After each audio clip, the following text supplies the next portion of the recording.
Everyone, it's 12:01, so we'll go ahead and start with today's webinar. Thanks everyone for being here today for the final Behavioral webinar of the year presented by Behavioral Economics in Action at Raman in partnership with the Behaviorally Informed Organizations Partnership. Although we're meeting here today remotely, we wish to acknowledge the land on which the University of Toronto operates. For thousands of years, it has been the traditional land of the Huron-Wendat, the Seneca, and most recently, the Mississaugas of the Credit River. Today, this meeting place is still home to many Indigenous people from across Turtle Island, and we're extremely grateful to have the opportunity to work on this land. My name is Jingqi, and I am a postdoc at Beirem and the moderator of today's webinar. We're so delighted today to have Philip Jordanov and Beirem from Neurofied. Before I introduce them, I would like to go over the ground rules for this webinar. Throughout the webinar session, please submit your questions by clicking the Q&A tab at the top or bottom of your Zoom screen and typing them into the entry box. At the end of the talk, and with time permitting, we will have a Q&A session in which I will select questions from the Q&A tab. So without further ado, I'd like to introduce Philip and Beirem. Philip Jordanov is the lead behavioral scientist at Neurofied with a background in cognitive psychology and neuroscience at the University of Amsterdam. He is passionate about applying the knowledge to tackle challenges in business and society and contribute to positive change. Having played music for over 20 years, Philip can regularly be found playing gypsy jazz guitar with his brother on stage, or with the same stage passion, guest lecturing at universities in the Netherlands. Beirem is the founder and CEO of Neurofied.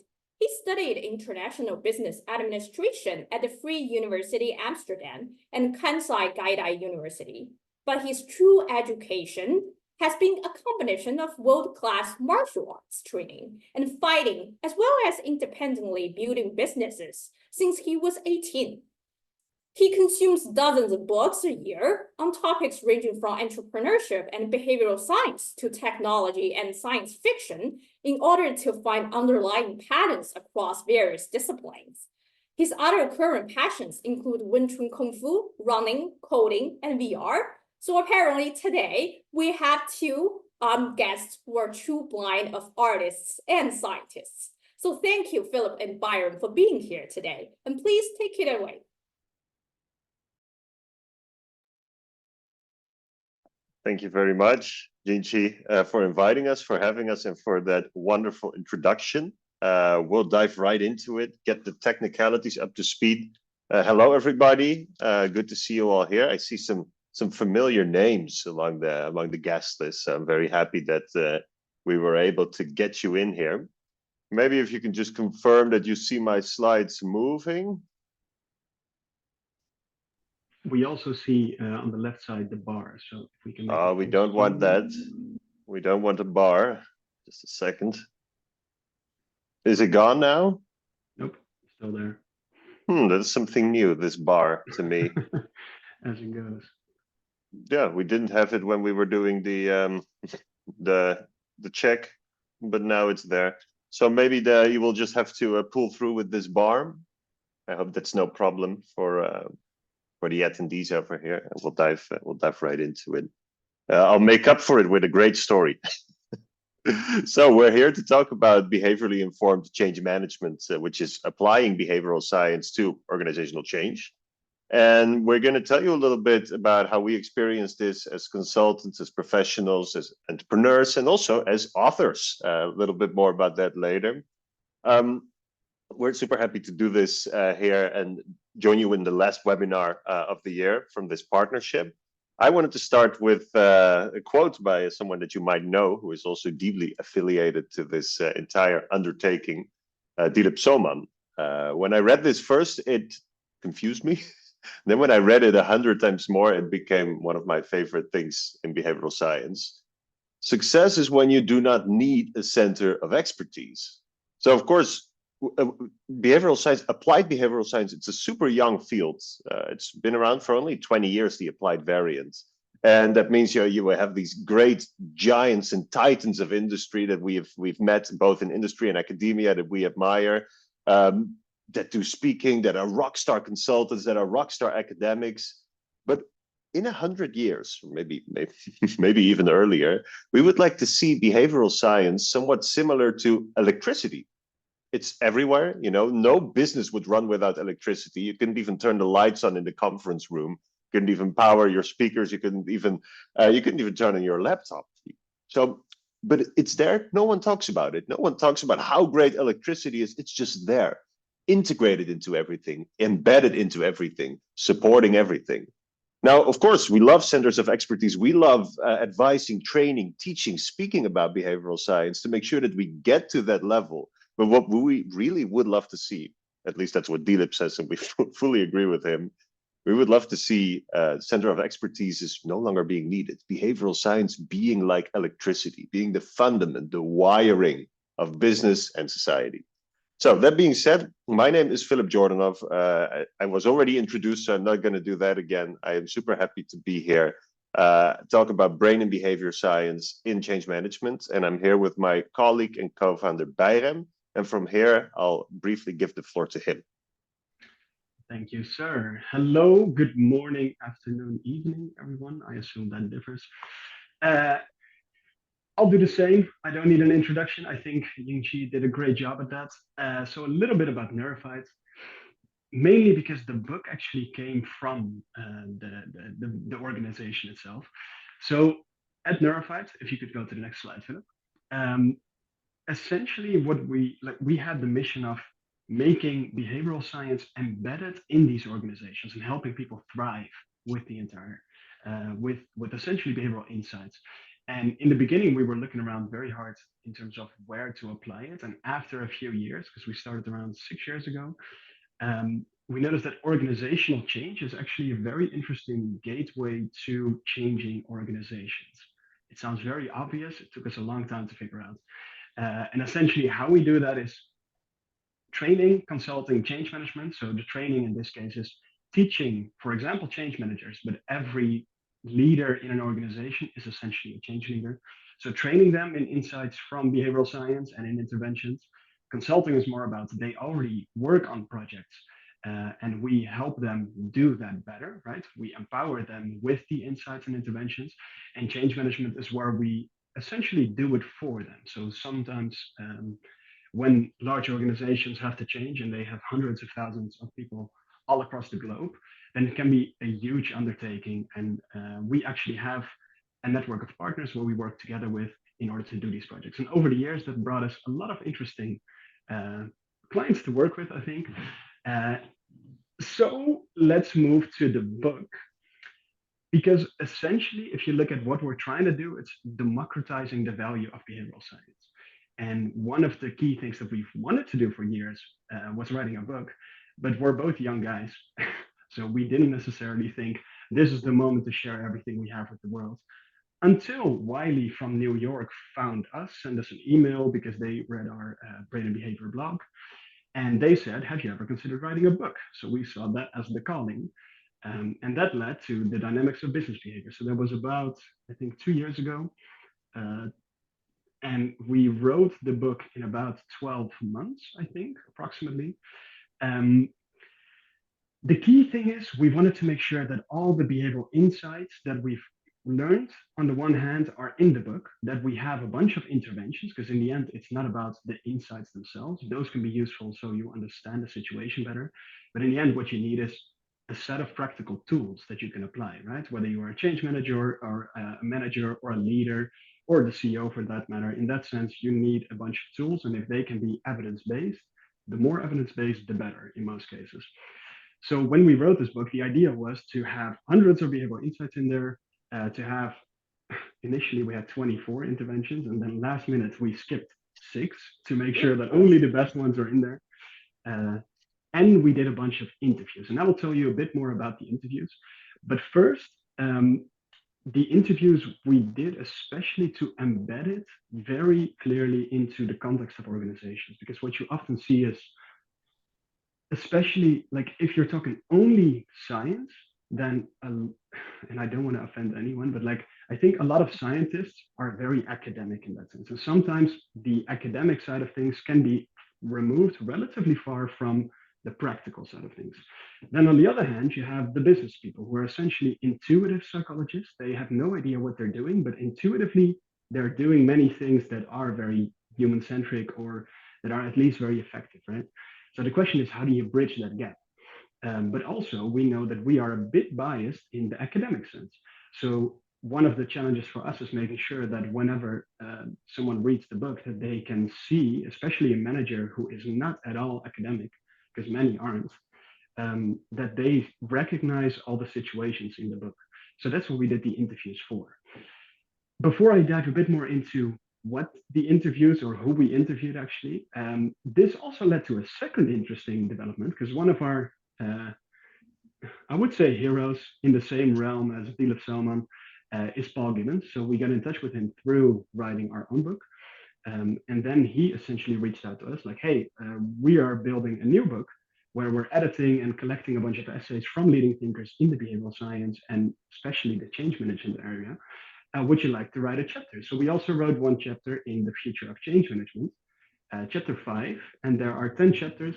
We highly recommend all the other chapters as well. So if you are interested, feel free to pick that one up as well. Okay, and then on to a bit more of the interviews.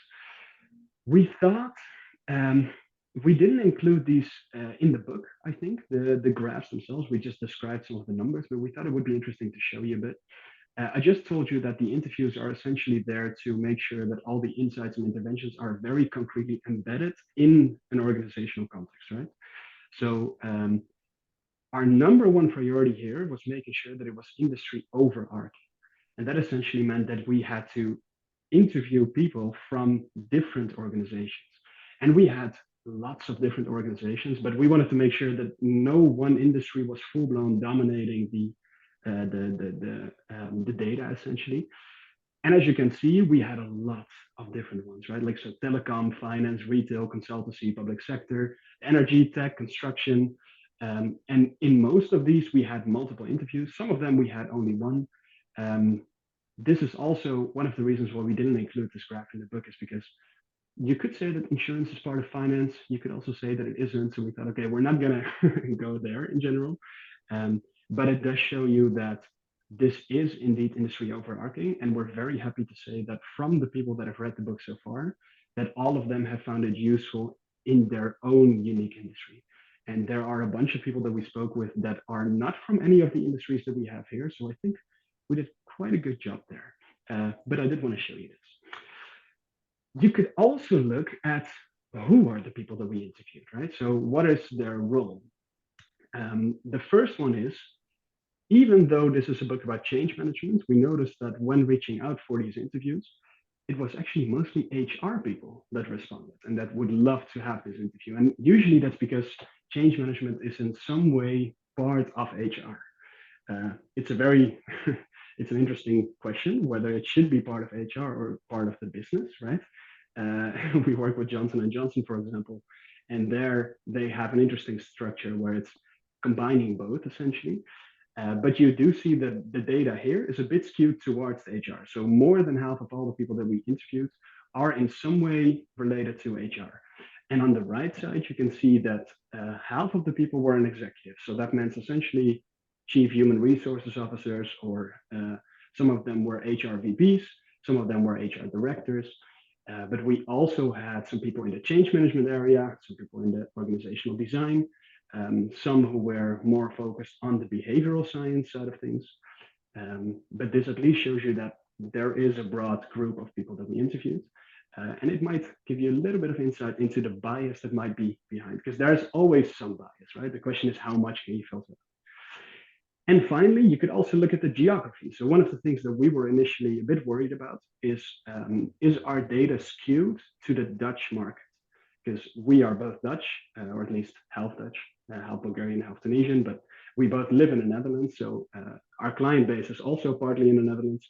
and a big part of our network is. So we wanted to make sure that we also had a lot of people that were from across the globe, right?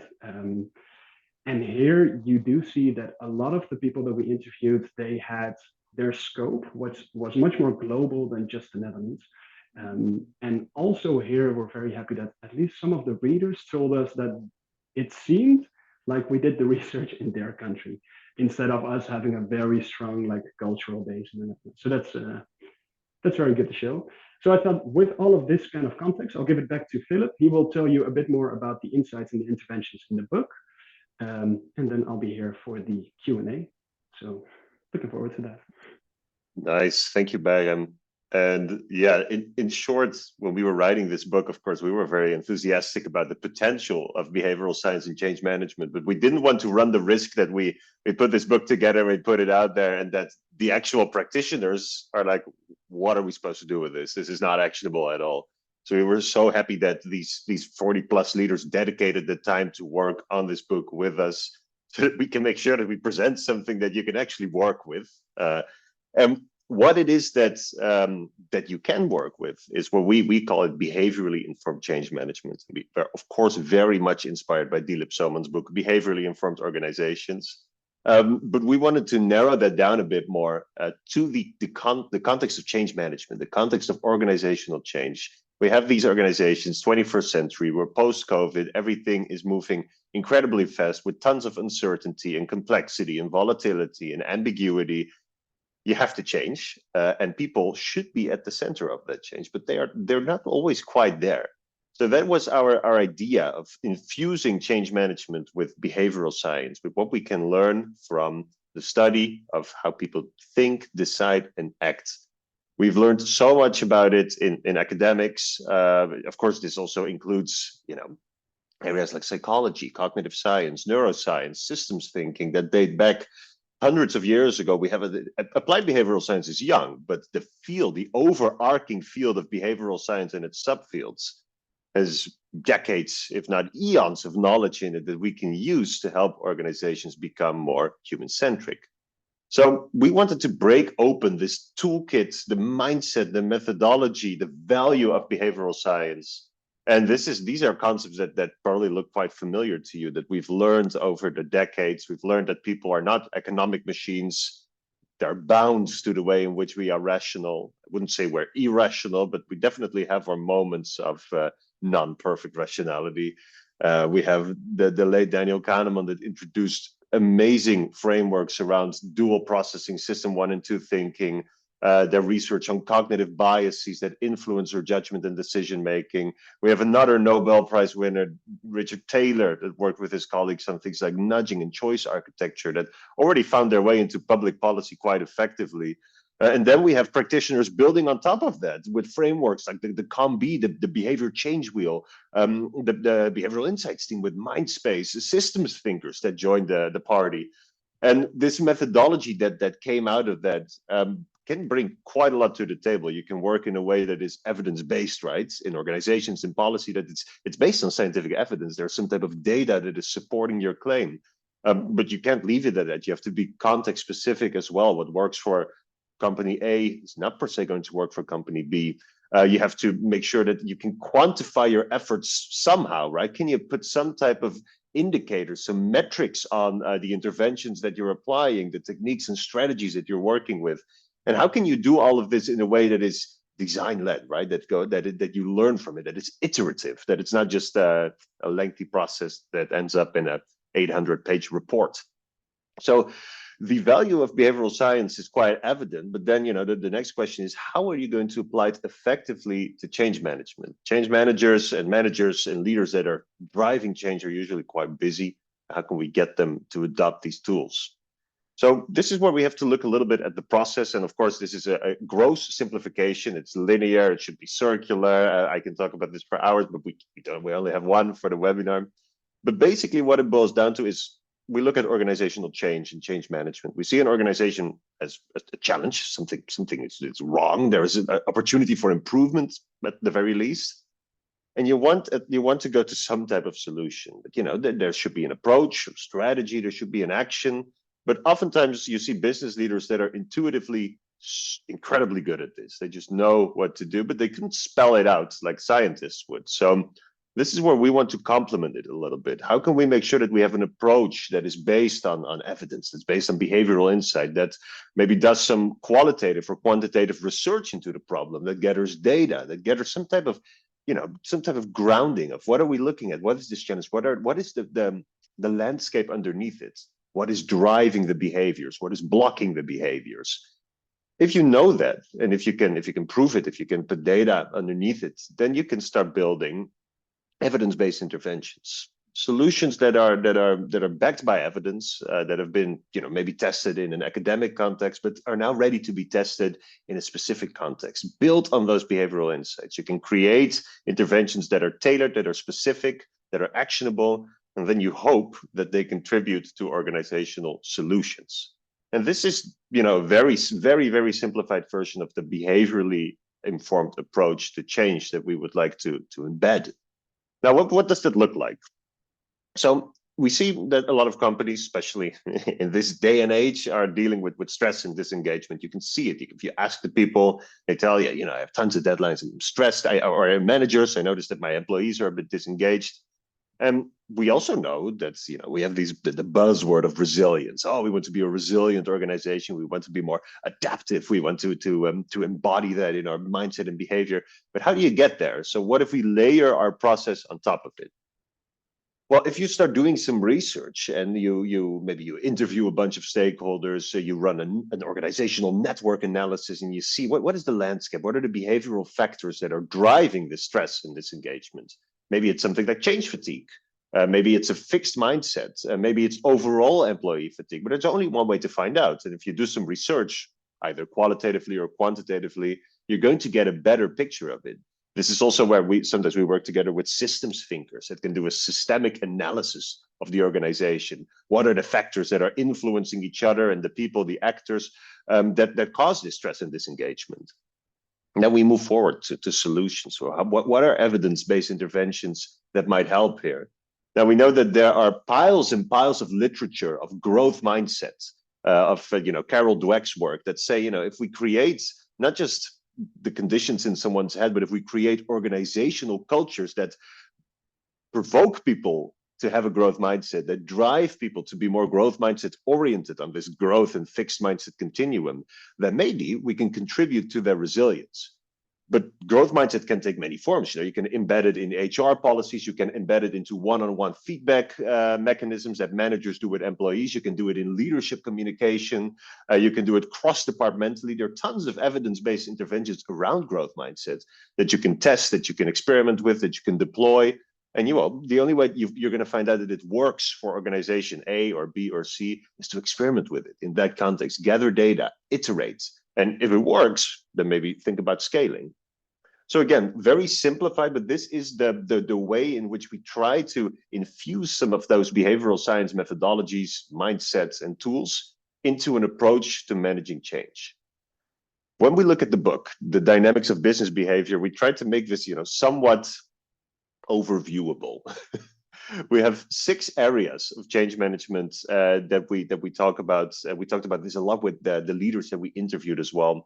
They range from planning and risk to narrative and communication, how you communicate and talk about change, how leaders can support change, how you can make sure that stakeholders remain engaged and involved, how you can measure change, and also how you can make sure that you're not just changing, but that you're learning something from it and developing as an organization as well. And now, while there are probably hundreds, maybe even thousands of interventions, protocols, and strategies, we have outlined 18 evidence-based interventions in the book. We went as far as to create step-by-step processes for experimentation in which you can apply all of these interventions. We also highly disregard, we highly discourage the idea of just copy-pasting these protocols from other organizations. Again, bring it to your own context, bring it to your own target audience and experiment. But there is a whole lot of academic and pragmatic evidence that says that these types of interventions can definitely contribute to more successful, sustained, and positive change in these areas. So we can go through all of them, unfortunately, in a short webinar, but that's what the book is for. But we really want to dive into a couple of these highly practical interventions with you and see what you think about them. So here we go. This is what we call, of course, evidence-based interventions for behavior change. And you notice that the evidence-based part, it appeals to leaders in organizations. It's nice to be able to say, yes, we did really think about this. This is based on some type of scientific evidence. And the first one is an overarching one. It's one that we talked so much about with all these leaders that we interviewed. You know, how can you navigate this whole mess of culture change? How can you make sure that a culture in an organization is evolving, is transitioning, is adapting? In the book, we make quite a bold claim. We say, you know, we think that culture is behavior. Culture is just behavior over time, a collection of behaviors and habits that occur and change over time. So culture change is all about behavior change. But behavior change is pretty hard. That's what we learned from public policy, from behavioral finance. It's not something that is easy. And in change management in organizations, it's not going to be easy either.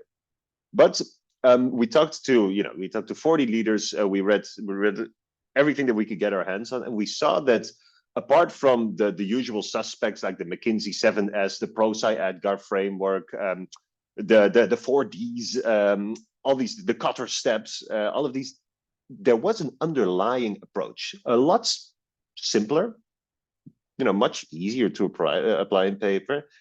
Not all of the people that we talked about said this explicitly, but they did allude to these elements that kept reoccurring in organizational change, especially when we talk about culture and behavior.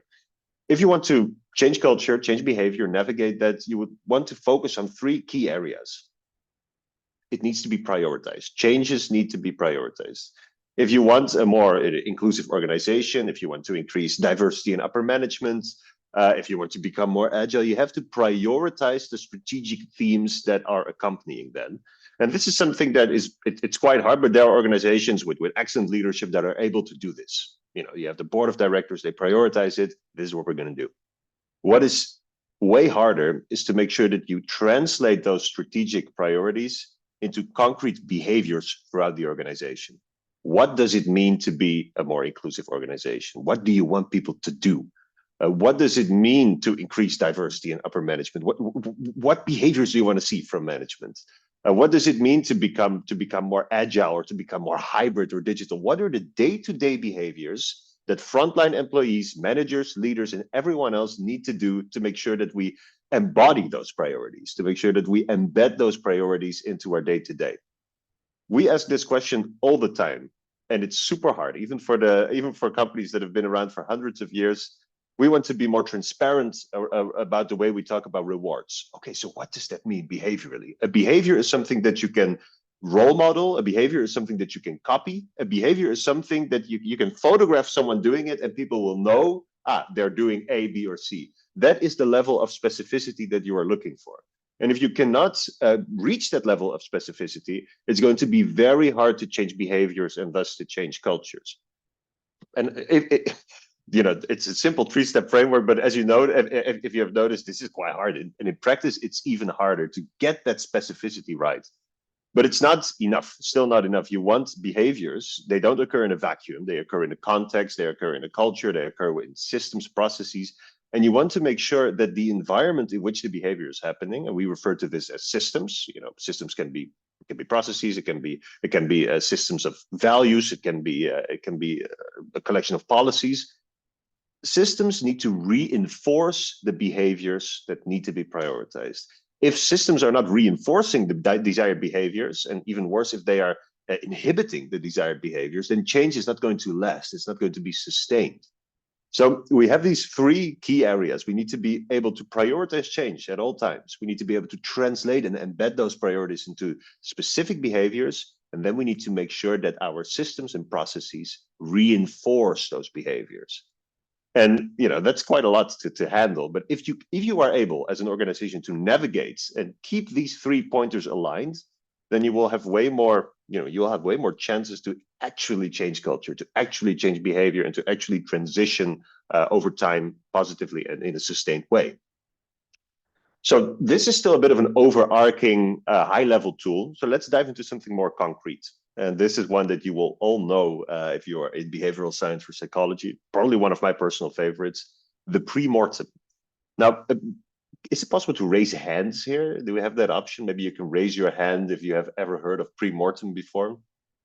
I'm not sure if that's possible, but I'll know it when you know it. Basically, pre-mortem comes from post-mortem in the medical world. You do that, doctors, they perform post-mortems on patients that have already passed away to see, what went wrong and what can we learn for the future. Amazing for the improvement and the development of the world of medicine, but it doesn't really help the patient, a post-mortem. The patient has already passed. And if you do a post-mortem on a project or on the transition, it's great for future learning, but it doesn't really help the project because the project is already gone.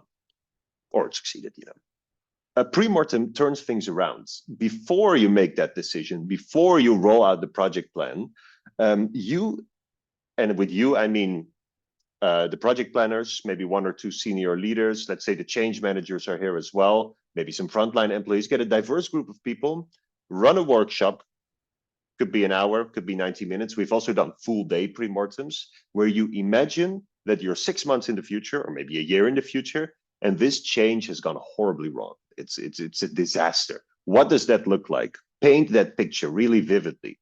We try to become a more inclusive organization, but half resigns. No one wants to work here anymore. There's been slanderous pieces in the newspaper on how we are an anti-inclusive organization. I don't know. What does the worst case scenario look like? And from there, work backwards, step by step by step by step, work backwards to where we are now. This may sound a bit, too good to be true or even a bit stupid, but our brains are incredibly good at saying, oh, we knew that all along. Or, in hindsight, it's logical that would happen, right?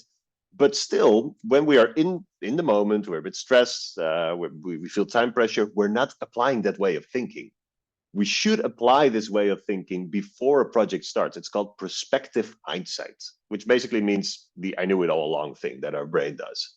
And when you do this, so we do this all the time when we have a change project, when we have a big decision coming up with clients, we force them into the pre-mortem. They say, we have everything mapped out. We have our quantitative risk analysts here. We have the risk register. It's complete. We don't need to do this.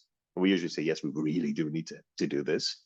And within those, the 90-minute session or the day session, we see the VP turning pale slowly, unidentified risks popping up. Ooh, maybe we should pay a bit more attention to that deadline. We see the strategic planners, biting their nails, like, hey, we didn't think of that. We see some very uncomfortable dialogue in the beginning, but then, everyone really starts getting into it. The way in which you can facilitate a pre-mortem is by giving everyone a voice. Don't start with the VP, but start with the most junior employee, explaining, what's the worst case situation? How did we get there? What were the steps? And if you try this out, if you experiment with it, you'll see that you'll open up a whole new level of dialogue within your team. It's crazy how much people can open up given the right structure, given the right processes, and given the right facilitation.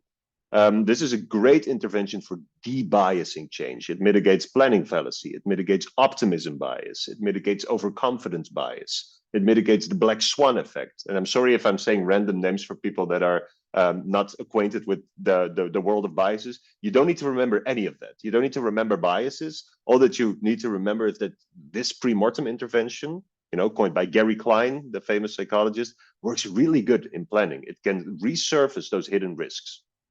Okay, so I can talk about pre-mortem forever, but I shouldn't. We should move on to the last intervention that I want to talk to you about.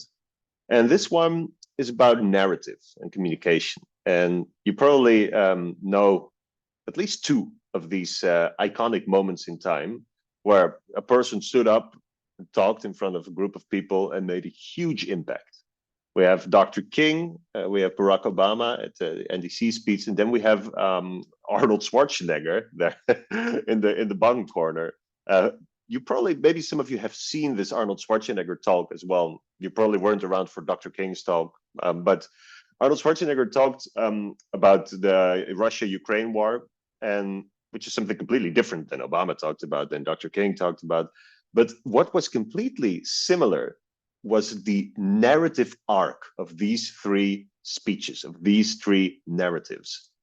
They probably didn't completely know what they were doing. Maybe their speechwriters did, maybe they didn't. But in hindsight, when we study this, we see there is something that is very similar in the arcs of these narratives. And that might just be the thing that makes this so effective, combined with their charismatic way of talking, combined with everything else.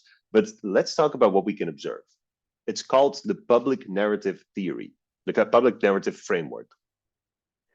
There is some research beneath this. We have friends at McKinsey and companies like Deloitte and KPMG. They do tons of research where they just take those transformations under a loop and they ask, what are the factors of success? And what they found among thousands of respondents was changes in which leaders are able to communicate more openly, more honestly and transparently about progress, how it's going, what's going wrong, those changes are 8 times more likely to succeed. And also, when there is a consistent narrative, a consistent story that aligns the organization around the change that's about to happen, this data suggests that changes are 3.8 times more likely to succeed. Now, of course, you cannot treat this as a holy grail, but it's definitely some type of suggestion coming from this data that narrative is quite important. And you'll probably know this from your work. You'll probably know this from your personal life. People think in stories. People don't think in loose bits and pieces of information. People want to hear stories. That's how the human brain is wired. That is where Marshall Ganz's public narrative framework can come in incredibly handy.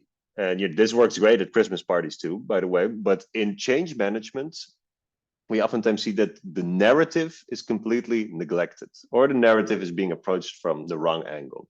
But if you can talk about change in a way that captures hearts and minds, that drives behaviors and cultures to a shared goal, it will be a lot easier, because this is how humans are wired. This is what is underneath Martin Luther King's speech, what is underneath Obama's speech, what is underneath Schwarzenegger's speech. The content is completely different. The framework is the same. We have 3 stories: the story of self, the story of us, and the story of now.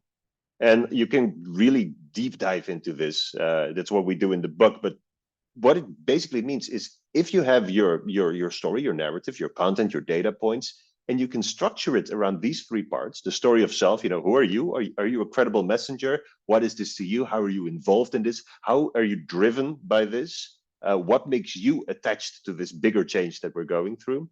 That builds tons of empathy. If you can then connect that to the story of us, how are we in this together? What are the shared values and behaviors that we want to see? What do we gain when we take action? What do we lose when we don't take action? Unity. That builds unity. That makes sure that, it's not just a senior leader on deck saying stuff. It's us. It's together. And then, that's all nice and good. But how can you link that to, we need to act now? Not tomorrow, not next week, next month. This starts now. Bring urgency into the picture. And when you're interested in behavioral science and psychology and business, you know that these things, empathy, unity, urgency, they're quite important. They're fundamental drivers of human behavior. Public narrative framework draws all of these in and allows you to build your speech, build your narrative, build your communication plan and communication strategy the way you want it. Say what you want to say, but structure it according to this arc, and you'll see that it has a big effect on people. I love running public narrative workshops, for example, with clients. When you have people that they're hugely stressed out, you have senior leaders, they don't know exactly how they want to say what they want to say. When we sit down, we help them structure their narrative along these 3 pillars. And then we pitch it, pitch it to a small group and then to a big group. And you can feel it. You can feel, oh yeah, we're humans. We're not completely driven by logic and reason. We love stories, and we love stories that are crafted exceptionally well. This is where we have Marshall Ganz to thank. He is a great Harvard professor. He's also an activist. That's probably why this narrative is so powerful. So basically, this doesn't dictate what you can say and can't say. It just helps you structure your narrative, your communication strategy, your communication plan, and the way that you talk about change. Incredibly effective in change management, but also super effective in everything else that you want to do and say. So those were 3 interventions. Actually, there are only 2 of them in this overview. The driving culture change is an overarching framework. But we have so many more. And as you can see, I'm getting all riled up to talk about all the other interventions, but we're almost done with the webinar, and I want to leave a lot of room for questions as well. But if you think this is interesting and if you think this is practical, then we have a blog, we have a YouTube channel, and we have the book where we talk about this in great detail with great pragmatism. And we are incredibly curious about what you think about all this, your feedback. Is this useful? How can we improve? So we're really curious to get to know you a bit better, which is a great way to lead in to the Q&A. And I'll flash the book one more time, Beirem, and I will flash the book because secretly we're very proud of it. So I'll open the floor for questions, and I'd love to answer them with Beirem for you. Yeah, thank you so much, Philip and Barrah, for this really insightful discussion on behaviorally informed change management. And as you can probably imagine, we've already had so many questions. So let's just go ahead with Q&A. The first question our audience is really interested in knowing is that you also mentioned the importance of context specific. So we wanted to know, across like over 40 leaders you've interviewed, have you identified any specific patterns in terms of whether certain organizations or sectors are more prone to certain type of change management challenges, and whether the 18 interventions are better for certain problems than others? Oh, that's a super good question. Thanks for asking. Thanks for helping out, Jingxi. It was always hard to read them also from the screen. Yeah, we saw a lot of patterns, of course, within all these interviews that we did. And one of them I showed you in the presentation, where we saw change is often driven successfully by this mix of priorities, behaviors, systems. If you can get those in the mix, we kept hearing this over and over again in different forms with different words. But it's one of these frameworks for change that kept occurring. And we also saw some other patterns. We talked to a lot of companies that are either in the banking or the finance industry, where risk plays a huge part. So these companies and these leaders often label themselves as risk averse. We're a risk averse company. And then when we talk about an intervention like pre-mortem, which is all about talking more about risks, what does the worst case scenario look like? Oftentimes, when you have a risk aversive company, a pre-mortem can be very scary. It can be very uncomfortable, and sometimes it can even drive inertia because people are already so risk averse. So here it's important to bring the intervention into context a bit better, and you can do that by using a variant of the pre-mortem that we call the pre-parade. And what you do here is you split the group where you're going to do the pre-mortem with into two. And the first half is going to do exactly what we talked about already. They'll visit the worst case scenario, work backwards from there. But the second half is going to visit the very best case scenario. What does ultimate success look like 3, 6, 1 year from now? And they work backwards. And then you have these two groups debate each other. So you bring the pre-mortem intervention into the context of a risk-aversive organization. You change it around a little bit to make sure that it accommodates the behaviors, the psychological profiles of people, and to make sure that you're not making them too uncomfortable. That's basically what's true as well. And then you'll see that the conversation becomes a lot easier. It's a lot lighter, but it's not less effective in spotting risks, but you balance it out a bit with opportunities. So I think this is something that we wouldn't have noticed immediately if we didn't talk to so many organizations and leaders that told us about, hey, this sounds great, but we have a risk-aversive leadership team. So how do we deal with that? So I love your question, and I appreciate it because it highlights how important context, culture, and the heterogeneity of the company, the audience, the people that work there are for bringing an intervention into context and making sure that it's actually effective, that it does the trick. Yes, and if I may add, two more thoughts that I also have. One is something that you can read in some books, but there is a big difference in terms of where you are in the organization and where you are in the hierarchy, how you experience the change. So if you think about, let's say, the CEO or at least the board people, right, like the chief human resource officer, they will be involved in the change way early in the beginning. So by the time that the communication to the rest of the organization starts, they will have thought about this for months. And they are way ahead of the curve than most people, right? So what we've also found is that over communication is almost impossible in those kinds of organizational changes. And a second pattern, I did read, by the way, early that my audio is not great, so apologies. I'm trying to speak slowly and clearly. A second pattern is that a lot of these people that we interviewed, they said that they use the change models, what Philip said, Cotter and Brosa and all of those. But they are highly aware that the change models are not at all how reality works, right? So they use it only as guidance, but they see a very big difference between how the model works and how it goes in reality. And they were kind of asking us as well, like, hey, so how can you bridge that gap, right? And I don't think it's 100% possible. In the end, like the map is not the territory, right?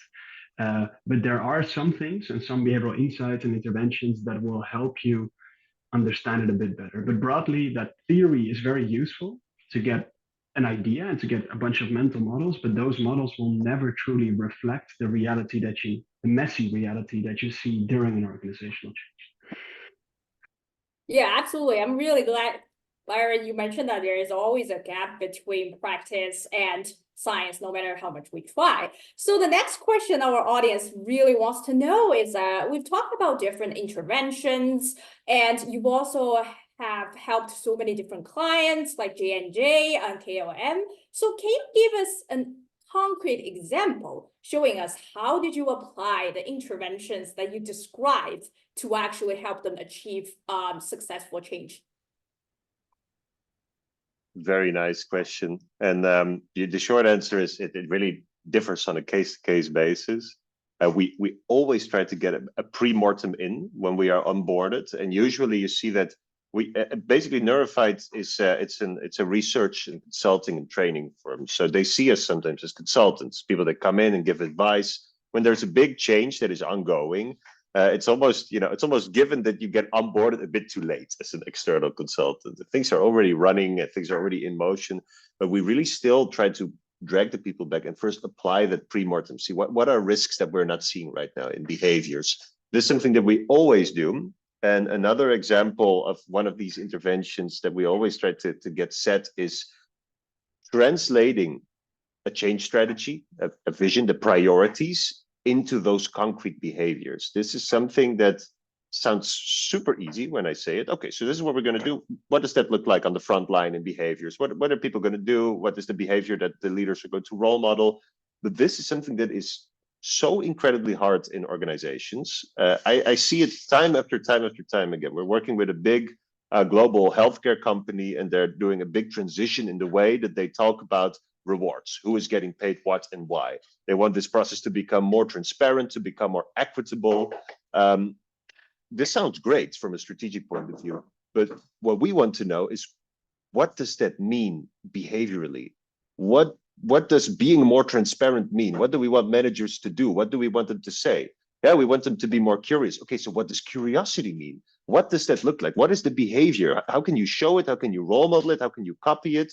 And if you cannot write these behaviors down, those behavioral goals, it's going to be very hard to perform effective change management, because you don't know what the behaviors are that you want to see on the work floor. You don't know what you want to measure. You don't know what you want to use as a polar star. And usually this can take weeks, sometimes months, this problem of nailing down those behaviors. What does it mean?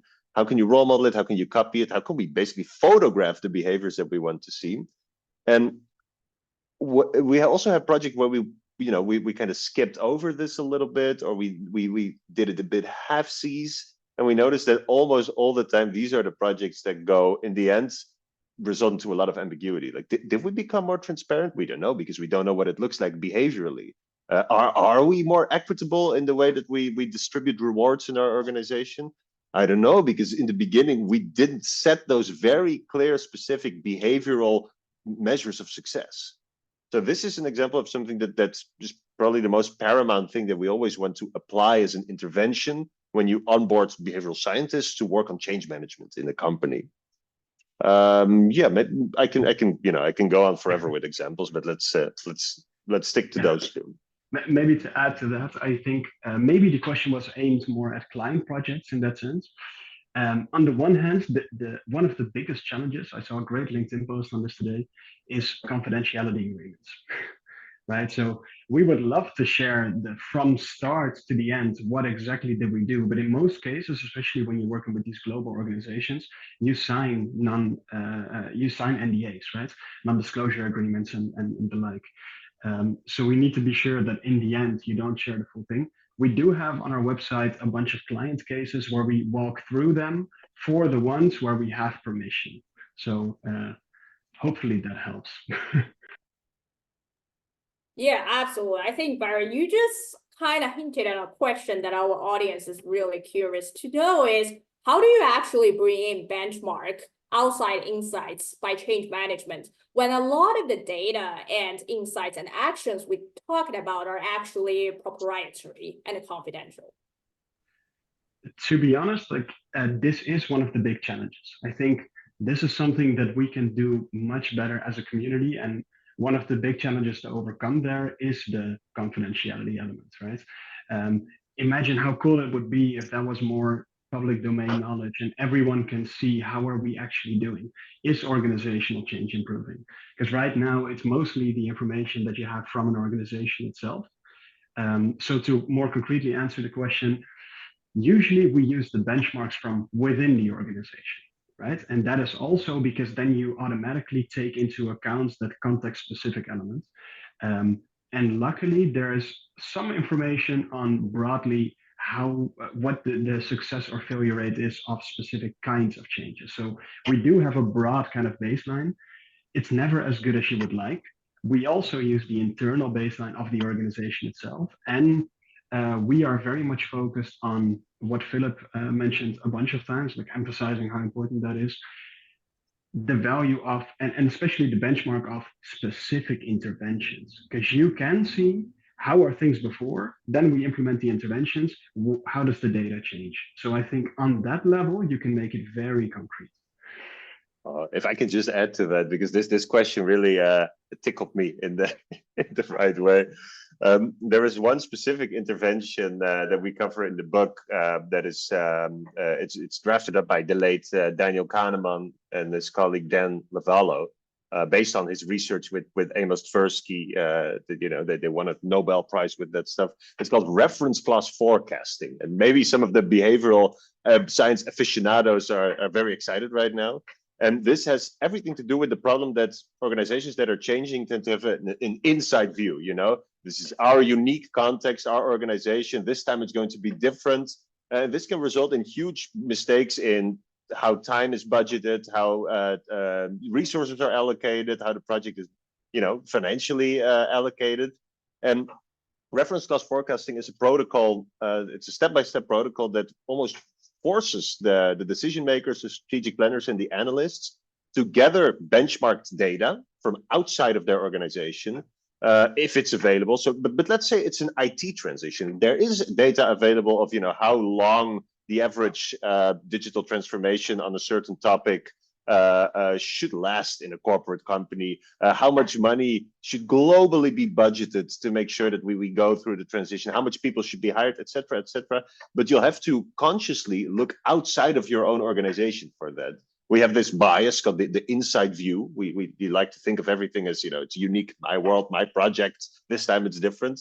But reference class forecasting is a great intervention that allows you to systematically gather outside data, use it as a solid frame of reference, and then make more, objective, de-biased decisions about, we have this change coming up.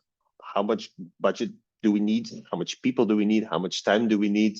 So there is definitely some intervention material that is flirting with this question, at least, that we cover as well.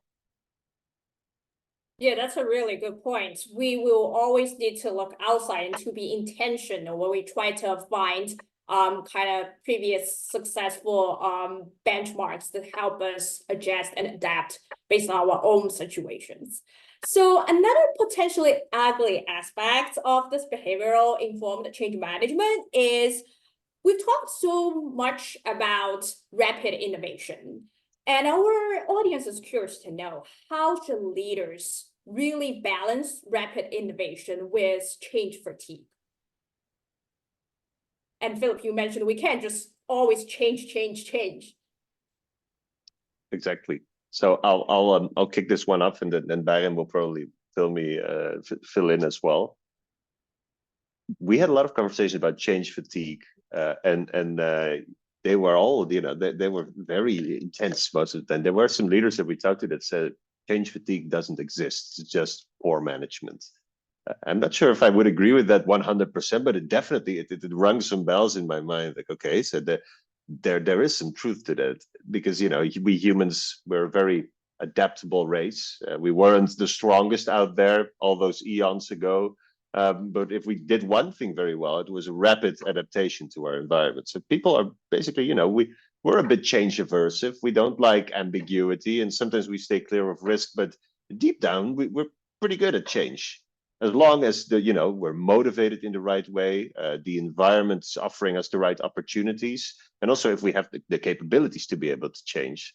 So I would say, from a leader's perspective, it's incredibly difficult, because of course, if you just throw change after change after change after change on your company and on your people, you just expect them to go with it without them understanding the meaning, getting motivated, without them being sure that they have the skills required. And also with them, knowing that the environment, the other people that they work with, the processes, the systems, the culture is actually empowering them in this change. And we saw that some intervention strategies or categories, for example, practicing an organizational growth mindset. So not just an individual growth mindset, but working as an organization on becoming an environment that pushes people into their growth mindset, or working on the interpersonal risk-taking or psychological safety in the organization. Those categories of interventions are often great mitigators for continuous change, because you can't run from change. Change is going to happen anyway, and it's probably going to be even faster and faster and faster. And people will adapt in a bad or a good way over time anyway. And the question is, how are you going to make sure as a leader that you drive, manage, not just mitigate, but really support people in those times of change? And in I think our chapter, stakeholder engagement and leadership support, they really go deep into things like organizational growth mindset, things like interpersonal risk taking and psychological safety. How can you set the context as a leader that will help people to at least cope with change in an effective way, to at least make them motivated, to at least give them the skills, to at least bring up an environment in which they are enabled to change? And of course, this is not a golden nugget or a silver bullet that people will become, everyone is a change agent, everyone is a change ambassador. That's not going to happen anyway. But these types of interventions will make sure that at least the critical mass of your organization is well equipped to deal with continuous change. Because, as I said, change is here to stay, I would say. Yeah, And, absolutely. Oh, Sorry, go go for ahead. it. Okay. So I think one other thing, like we asked a lot of leaders, what are the recurring challenges in change management that you encounter? And the number one thing, not always in these words, was change fatigue, right? Because you do see that the world in a way is speeding up, so we keep on doing more things. One very relevant thing we heard was never change for change's sake, right? So a change should always have a goal. There should be something that really does need a change. And I think a lot of organizations, in some way, they're changing because they feel they need to change, right? And that kind of comes down to the judgment. And if you look at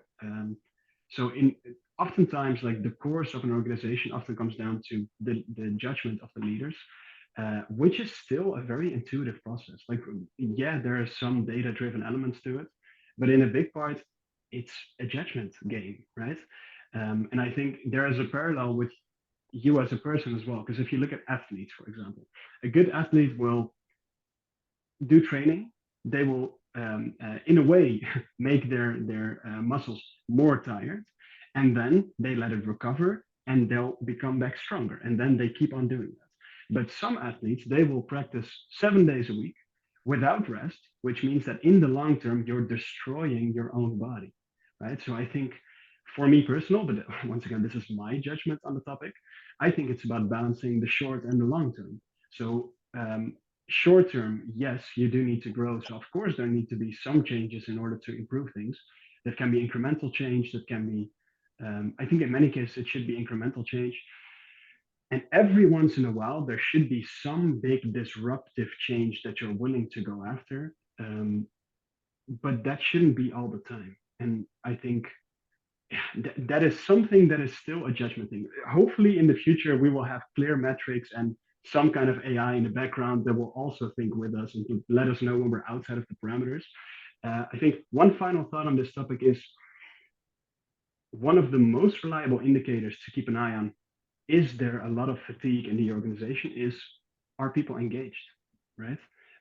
If people disengage, if there's a lot of stress and disengagement across departments, most likely you're trying too much at once. And that's the same as like atrophying your muscles without giving them the time to rest. So that's my 2 cents on the topic. Yeah, absolutely, Byron. So this just reminds me of the whole spectrum of what behavioral science can do. We start with quick wins, so we can motivate people, but there are also some really longer term programs where we really need to foster this culture of kind of change. So we're already over time, but a lot of the audience is really interested in this one last question. So yeah, I'm still going to ask it to really satisfy our curiosity. Is after you interviewed over 40 leaders across different sectors, what would you say are some major obstacles in even starting the conversation about applying behavioral science to facilitate change management within organizations, especially in the private sector?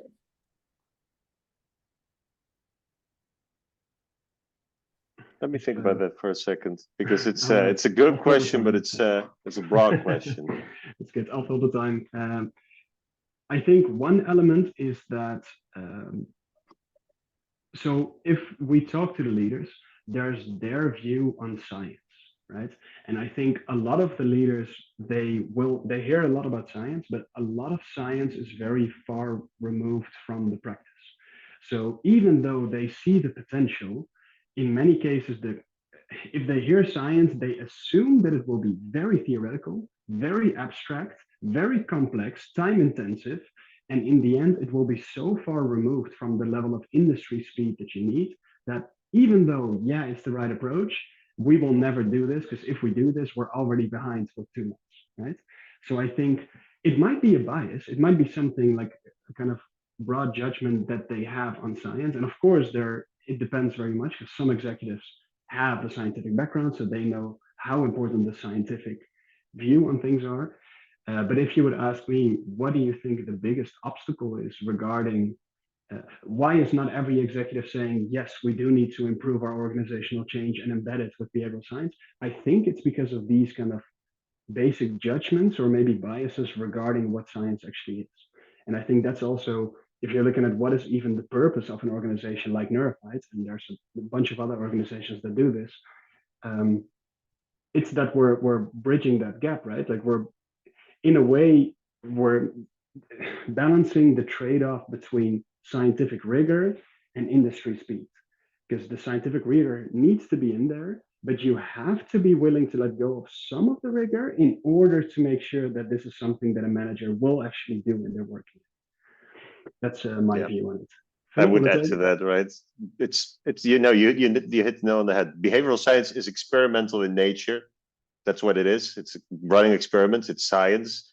Managers don't pay you to run experiments. They pay you to tell them what to do to solve the problem, right? This is I'm talking in cliches, but it is something that is still true in a lot of organizations. And of course, in reality, running rapid experiments, learning from failures, and being able to iterate in that way is, over time, it's the way to go. It's the most important way to innovate, learn, whatever.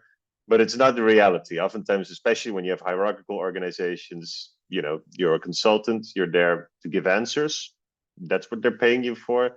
Don't tell them that you're going to set up huge experiments and that you're going to analyze all these variables.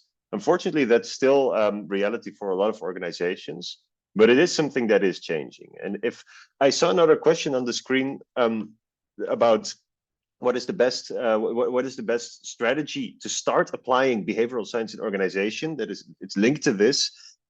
If leaders are able to somehow lower the cost of experimentation, I think that would change the whole game. And of course, there's the mindset thing. You have to have the experimentation mindset, and you have to push the right buttons and inspire people. But if we can bring down the cost of experimentation, because it's expensive, let's be honest about it, that would open so many doors for not just behavioral science, but all types of sciences inside organizations.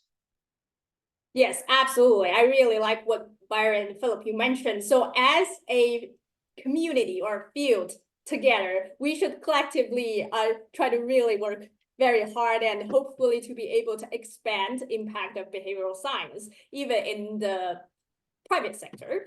Byron mentioned we shouldn't change for the sake of change, but unfortunately, we will have to conclude today's webinar for the sake of time. So thank you again, Byron and Philip, for leading this wonderful discussion.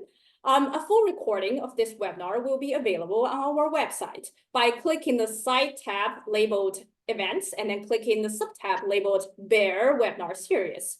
So for our audience, you can exit this webinar by closing your Zoom screen. And again, thank you so much, Byron and Philip, for this really wonderful webinar. You're most welcome. To be here. Thank you very much. And thank you everyone that was here for the super engaging questions. Reach out if you have any questions that was left unanswered. Otherwise, we'll be talking the whole night here. That wouldn't be the idea. Thank you so much. Thank you, everyone. And thank you, Philip and Byron.